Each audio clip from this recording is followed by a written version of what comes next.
this is another print shortly after my last print that I posted a video of. This is transparent PLA. I guess translucent. It's not really transparent, even though that's what it says. Mainly because of the way this is being printed. FDM printing is not cast acrylic. It's literally will show through the layer lines as well as infill. So this is the best that transparent filament can do. The reason I showed these videos is to show without words how my printer is printing. That way you don't have to take my word for anything, because it's happening right now. It's happening in this video. I use the same setup for the last 3,500 STL files because for me it works. This works. Setup and cleanup is simple, pretty straightforward.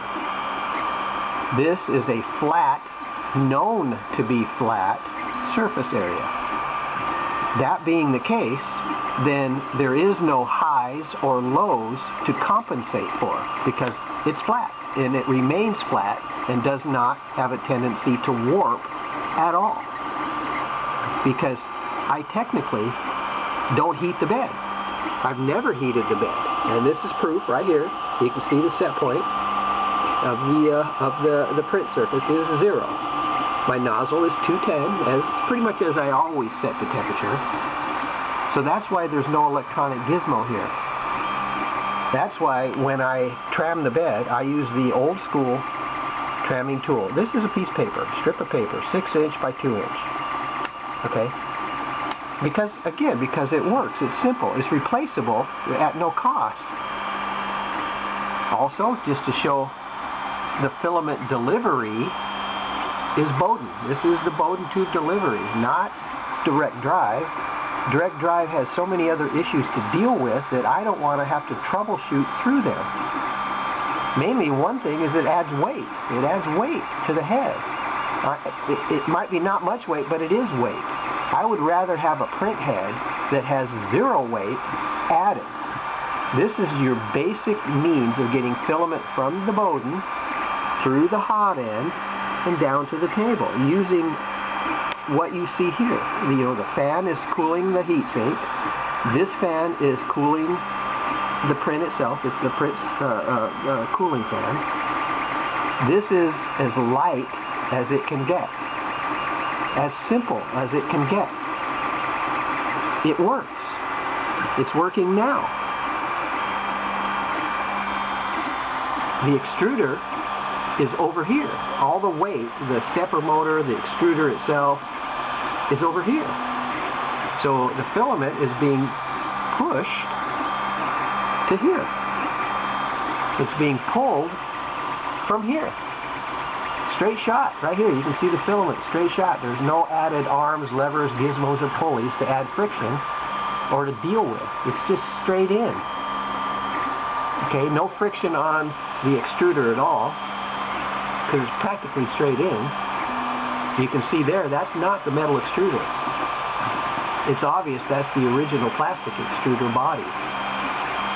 Because if that arm ever cracks, don't replace the whole thing.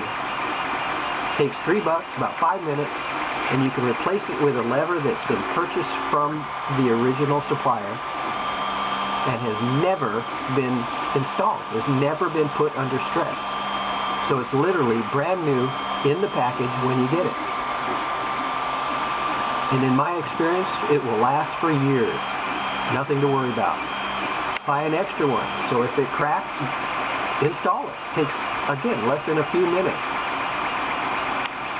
I don't know, it just seems logical to me. It's working right now. You can see it working.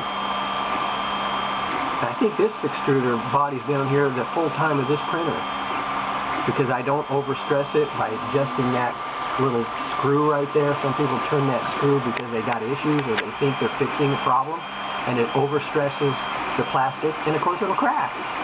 It's operator error. Alright, so we're going to come on down here and just look just real quick. Those springs came with the printer. That's not chunks of silicone or yellow springs or anything else that other users tend to use. That came with the printer. All of 4 of the springs, even the knob, came with the printer. So the surface, the bed you choose is not an upgrade. It's user's choice. It's what you decide as the user to use. I could print on a piece of cardboard if I thought it would work. But this works, always will.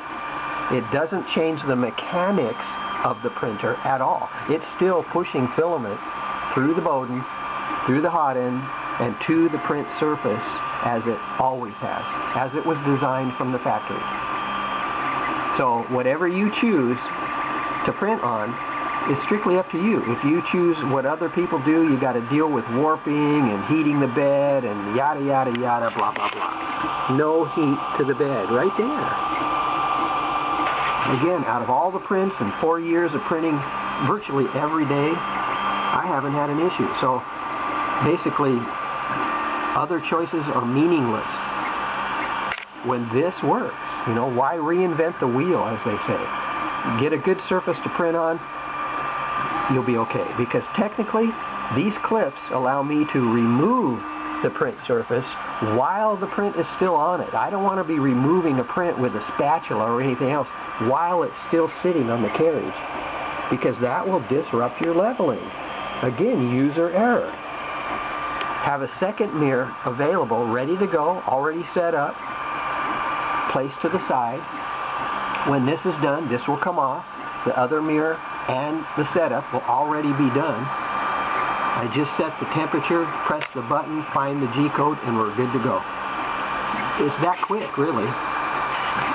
Since I print all the time, I don't want to have to deal with heating or cooling or print removal and yada yada yada, or brims or rafts or glue sticks or glue guns or double stick tape or anything else. I mean, this works. And when I tram the bed, I don't tram it out here. It's not printing out here. It's printing right here. So I take into account through my tramming this thickness of this tape. And it's easy to remove the print. In fact, I literally do virtually nothing to get the print to remove. And again, it has nothing to do with heating it or cooling the print surface at all. Okay, so I just try to find ways to make it simple for me.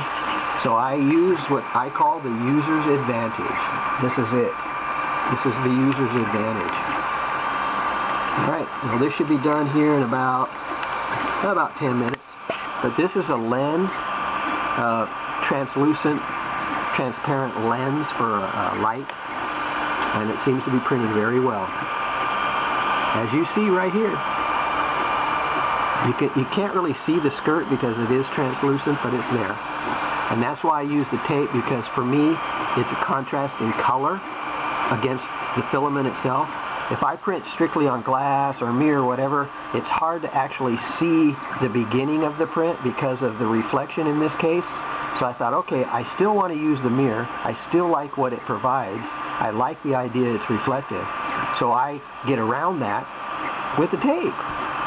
Again, the tape adds or enhances the way I print. It's just, for me, logical and will never change because it works. All right, thank you for watching.